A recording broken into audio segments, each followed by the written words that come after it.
L'armée congolaise, c'est une armée qui est là pour garder sa population. Ensemble, nous allons faire des opérations conjointes pour chasser l'ennemi à Bukavu. Ça, ce n'est pas une menace, mais plutôt, ces militaires qui nous arrivent, ce sont des hommes qui sont venus à la protection de la population d'Ouvira, qui sont venus renforcer les Ozalendos, afin que la paix se rétablisse davantage. Vous êtes sur Flora TV News.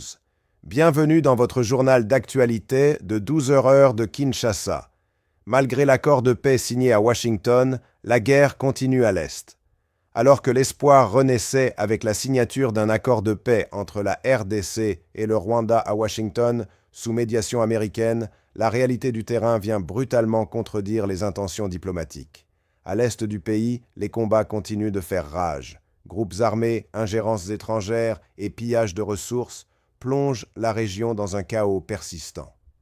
Malgré les engagements officiels, la population continue de subir une guerre multiforme où les intérêts géopolitiques priment sur la paix durable. Un accord sous médiation américaine, sans effet sur le terrain.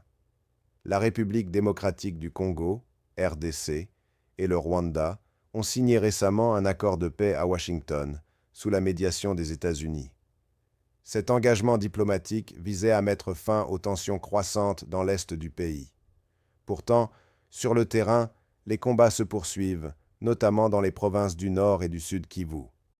Les RDF auraient participé à la prise de plusieurs localités stratégiques, dont Goma et Bukavu, en coordination avec les rebelles. Une stratégie de conquête et d'exploitation.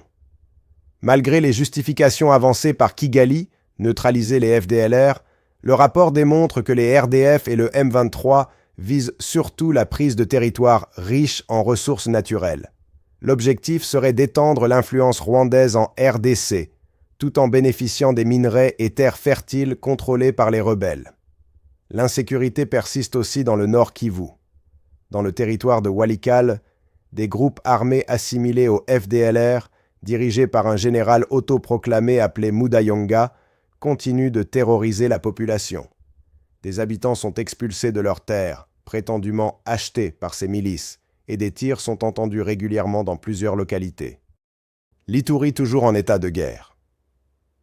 En Ituri, les forces armées congolaises, FARDC, mènent des offensives avec l'appui de l'armée ougandaise, UPDF, contre les rebelles ADF.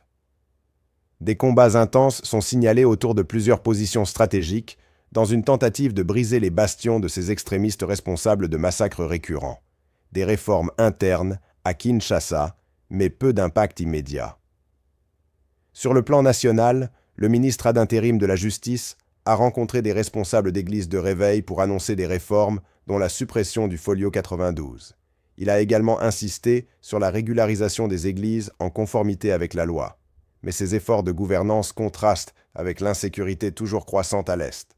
L'accord de paix signé à Washington semble, pour l'instant, n'être qu'un engagement de façade. L'Est de la RDC reste le théâtre d'une guerre qui ne dit pas son nom, marquée par l'ingérence étrangère, la compétition pour les ressources naturelles et la faiblesse de l'autorité étatique. Tant que les causes profondes du conflit ne seront pas abordées de manière sincère et multilatérale, les Congolais de l'Est continueront à vivre sous la menace constante des armes malgré les promesses faites à des milliers de kilomètres de là. Likez, abonnez-vous et activez la cloche pour ne rien rater. On se retrouve très vite dans une autre édition d'Actualité. À bientôt.